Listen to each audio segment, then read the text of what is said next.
As entrepreneurs, we often hear that our team is our most valuable asset. But how many of us truly understand the art and science of hiring the right people? In today's episode, we're tackling a challenge that can make or break your business. Finding and hiring talent that not only fills a role, but fits your unique needs as a company and your company culture. I've been on both sides of the hiring table, from building my own team at True Fashionistas to advising countless entrepreneurs on their hiring strategies. I've seen firsthand how the right hire can propel a business forward and how the wrong one can set you back months or even years. Today, we welcome into the studio Tanya Lechner. Tanya is a visionary founder behind the Sunshine Real Estate team in Texas, and she's passionate about empowering others in the realm of real estate. With a dedication to unharnessing the full potential of real estate professionals, Tanya has become a beacon of inspiration within the industry. Welcome. Thank you. Thank you so much for having me, Jennifer. I'm so excited to be here. I am excited to have you, and I'm excited to tackle this subject because I know that it is a pain point for a lot of business owners, especially now. Yes, couldn't say it better myself. That is so true. We all struggle with finding the right people to build our teams. And what do you see with all the entrepreneurs that you talk to, whether they're real estate agents or all many different walks of life and different businesses? What do you see is one big mistake, if you will, or big challenge that small business owners make when they hire? So something that I've even struggled with myself, especially in the real estate industry, is hiring just to hire, because agents especially, are just looking for a place to hang their license a lot of times. And they will interview with a ton of brokers, and then we feel like, sure, we can hire on this person. They seem like they might do some work or something like that, but we're not actually going into the deep strategies needed to hire the correct person. It just happens to be the person who's in front of us right now, right? Right. It's a body, and you're Yes, not hiring for the role. correct. That is definitely a big mistake that I've seen even other team leaders make, and people that aren't necessarily even in the industry. They're just hiring because they need a body. So that's a great way to put it. We've all been there because you need somebody on your team. Okay, that works without going any further. Yep, exactly. That actually. No, go ahead. I was gonna say, it actually happened to me when I first started my career or my team. I had hired an agent who was not a good fit, overall. And so she kind of brought the team down, and it just there wasn't very much collaboration. She wasn't taking direction. And so luckily, she ended up not being on the team very long, but it was just a really big learning experience for me personally in that case. And I think we underestimate too, when we hire someone that doesn't work, that and we'll talk about this, I'm sure, but the longer we hang on to them, the longer they can affect the rest of the team. Exactly. Yep. Right. Now, I know there's a lot of talk about cultural fit and making sure that we hire the right person who fits with our culture. What are your thoughts on that? What do you see as a cultural fit? What's your definition of that? Yeah, so that's a great question. When it comes to the cultural fit, the immediate thing that comes to my mind is your vibe attracts your tribe.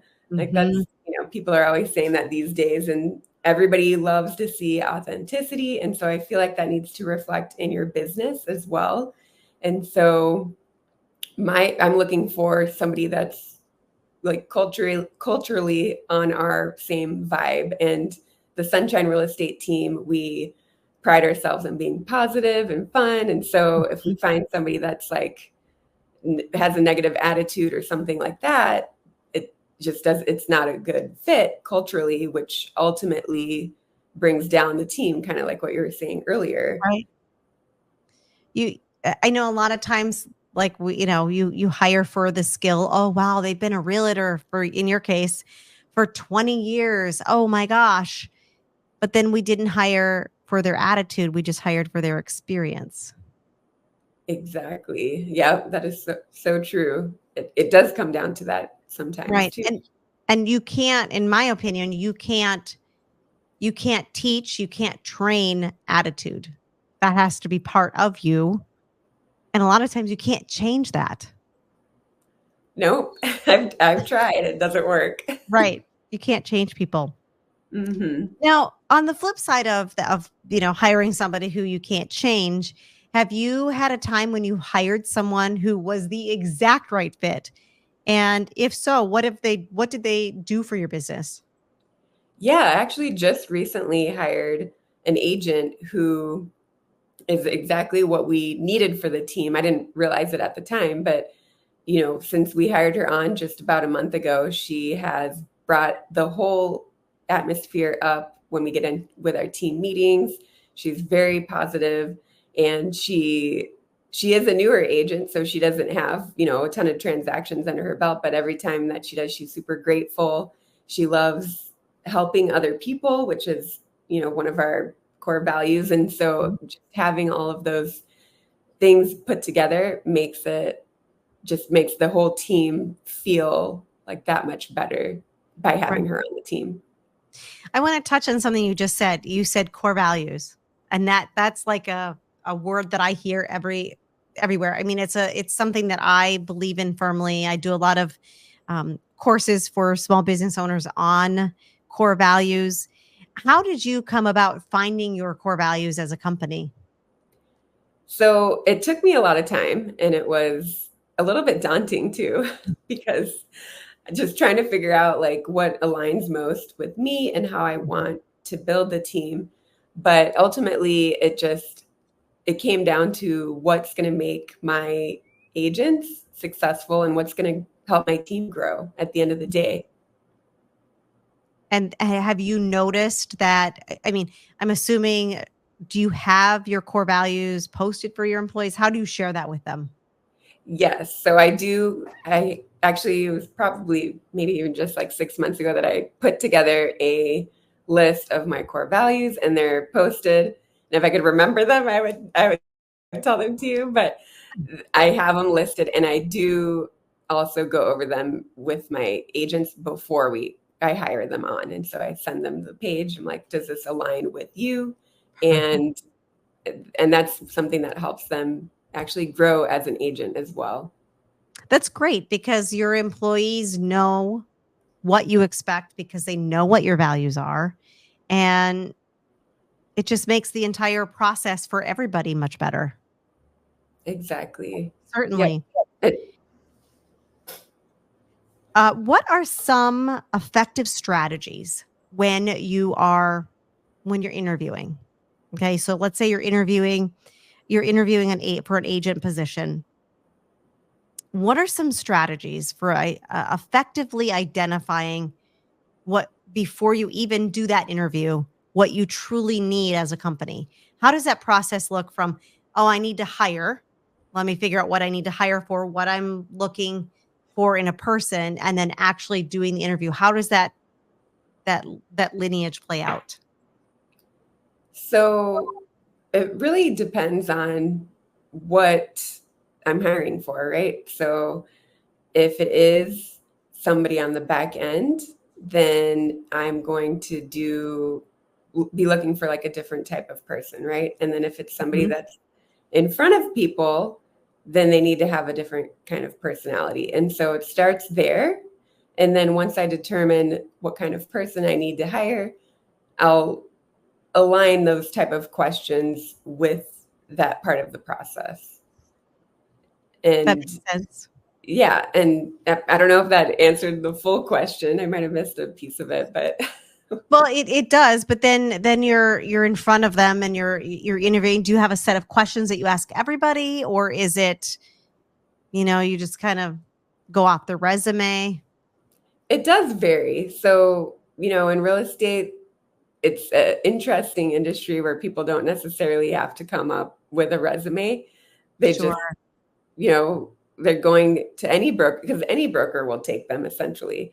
And so I go based off of kind of like this with how the conversation is Sure. going and what I'm feeling as far as, okay, this person might be a good fit. Like I can move on with the questions. Otherwise, I can kind of feel like, body language if they're just Right. not going to work out. And Right. one thing, like one question that I do ask that always gives me a really good idea is like, what is their motivation? Because that helps me realize, like, are they really all in or Mhm. are they just kind of half in? Right. It's hard to be 1 foot in and 1 foot out and be excited about a candidate when that's the case. Exactly. Certainly. Now, I know on the news we have heard we keep hearing about how the landscape of hiring has changed and the workforce has changed, and I believe right now we have 6 different age groups in the workforce right now. That's the most I feel like there's ever been. I don't know what the stats are on it or not, but how have you, in the time that you have had your business, how have you seen the employment landscape change? I've actually noticed quite a big increase in expectations. And so people are wanting like the stars and the moon whenever they're Mhm. getting a job. Right. And I mean, I just know from my personal experience when I was looking for a job back in like 2009 after the 2008 crash, it was totally different. We were just grateful to be working somewhere. And Mhm. now I feel like people are like, I need to get paid this much, with inflation. Of course, I can understand that. But they're also saying, like, I need to be able to work from home and things like that. So I always find it super important to set expectations up front Mhm. and tell them this is not an easy job. You're going to be working nights and weekends. And if Right. that's, yeah, and if that's not going to work for you, then it's probably better that you've looked somewhere else. Right. Exactly. We've seen it. We've seen the landscape change ourselves, and it's a lot of what you're saying. It's you get out of college and you're not going to get the stars and the moons. You have to earn those as well. Right. And that's a Yeah, hard realization. it is. And I think it does have a lot to do with, the generation. I Mhm. hate saying that, but I do feel like that is something that comes along with it. Right. Now, when you're interviewing, aside from somebody saying, I can't work nights or weekends, which you would immediately be like, not a great fit, but what are other red flags that you've seen come up in interviews with potential employees that made you go, not the right fit? It's probably, I mean, it also comes back to expectations. So if they feel like they're going to be getting a bunch of leads or something along those lines, Mhm. and I mean, you kind of mentioned it, like, wanting to not work that hard or on nights and weekends, like it comes also back to the motivation, right? And so how motivated are they? And then I also want to know how determined are they to make a certain amount of money, because at the end of the day, people will work 24 hours a day to reach those goals if they're a good candidate. Right. Exactly. And again, I'd love the tell them the expectations or make sure that they understand the expectations up front so that they know maybe the job isn't right for them. Exactly. And you'll avoid having to fire quick, like just by not hiring that person in the first place. Right, right. Now, how do you and this is a very because I face this in the retail industry and you're in real estate. How do you find that fine balance between hiring for your current need and hiring for future growth without overstepping either one or undercutting? Yeah, that's a tough one because sometimes it's hard to prioritize, but that's kind of what you have to do is prioritize what is the most important at this point in time. Like, for example, I needed an assistant, and they so that kind of put my future goals on the back burner so I could focus on finding that assistant just so that I could breathe. And then once I had the assistant, I was able to focus more on future goals and look for another team member on I was actually looking for like a video editor. And so that gave me a lot more room in order to look for something like that to help me grow the business further. Yeah, and it's always a fine line. You're juggling. Right. Trying to figure out, do I grow this fast? Can I hire somebody and actually give them what they need to keep them on board? Or are they going to be bored because I can't keep them busy? There's a lot to look at. Yeah, 100%. You're so right, especially even when it comes to hiring agents, because when I first started my team, I did the same thing. I hired 3 agents right away, and I was like, wow, I have a big team of agents. And it was too many at the beginning. I should have started with 1 and then really honed in on the back end operation so that we could continue to grow. But instead, I just hired more, and we were like running around like chickens with our head cut off until I had like a back end operations. But then you've learned from it, and there's no, and I don't call them failures. I call them hiccups that go I don't know, unused. I'm not sure that that's the right word, but it's an opportunity for you to be able to learn from it and make something better, make your process better. Yep, you got that right. I've definitely learned from a lot of hiccups along the way. I like that word. I think, that's how we learn, right? It's not what we learn in a textbook per se, or maybe learn from someone else. It's making those hiccups. And that's where we see the room for improvement, and we can go from there and make those changes. The problem comes in is when we don't listen and we don't pay attention to those hiccups, and we continue doing the same thing over and over again. We're going to keep getting the same result over and over again and wonder, why am I not growing? Why is this going where I want it to go? Right?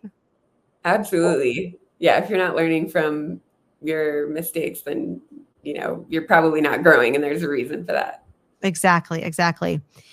So do you have any, and could you share any innovative interviewing techniques or something that you do a little bit differently in the hiring process with your employees? Yeah. So it comes down to the questions, I guess. And so I think I might have mentioned this before, but one of the questions that I throw in there is, what do they want to make later? Like, what's their ultimate goal a year from now, maybe 5 years from now? Like, how much money do they want to make? And do they have a specific idea of how they're going to make that much money? Because, real estate is a little bit different. Like, there's not a ceiling. And so people can potentially make a lot of money. And so just that question right off the bat helps me understand how serious they are. And then I also like to focus on, outside of your career, like, what does their life look like at home? Like, what do they like to do for fun? Right. I like to get to know them on a personal level, because I feel like that not only makes me have a better idea if they're a good, like, cultural fit, but just if they're like, what their why is, right? Because that's what everybody wants to know. Like, what's your why? Right. Exactly. That's what makes you tick. It's what makes you want to get up in the morning. Exactly. And so those 2 things help me determine it a lot. Sure. On the personal side. Is there anything else you would love to share with another entrepreneur to say, you know what, this really helped me move my business, and not necessarily just about hiring? Is there something that you've done or something that you've realized that really opened up those doors for you and made the light bulb go off, and it really changed you as a person or you for your business? Yeah, I'm glad that you asked that. Actually, something that I've been focusing on this year alone is doing things that make me uncomfortable, like that I'm not, like, doesn't keep me in my comfort zone, because I've noticed that it's just really helped me grow, not just as a entrepreneur, but as a person in general. Like I've went from, being afraid to talk in front of people to doing things like this. And, I would have no idea. yeah. No idea. And that was just, 6 months ago. So now I'm doing things like this with you and this is my third podcast. And awesome. Yeah. And I love doing it. I mean, it definitely makes me uncomfortable, but it helps me grow as a person. And I would recommend to anybody, like, just step out and do it. And also in social media, like, there's so many different aspects that I've grown so much just this year alone. Growth comes out of being uncomfortable, right? Yes. Yeah. And it's hard. I mean, if it was easy, everybody would do it. You're right. Absolutely. Well, thank you so much for your time with us today, Tanya. Thank you, Jennifer. I had such a great time, and I hope that we were able to provide some other entrepreneurs good value. Absolutely. If our listeners would like to get in touch with you, how can they do so? You can find me on Instagram at Tanya Sells Sunshine, and all the other social media platforms too. I love it. Tanya Sells Sunshine. That's great. I love it. I love it. Well, it was such a pleasure. I really enjoyed our time together. I did as well. Thank you so much. Thank you.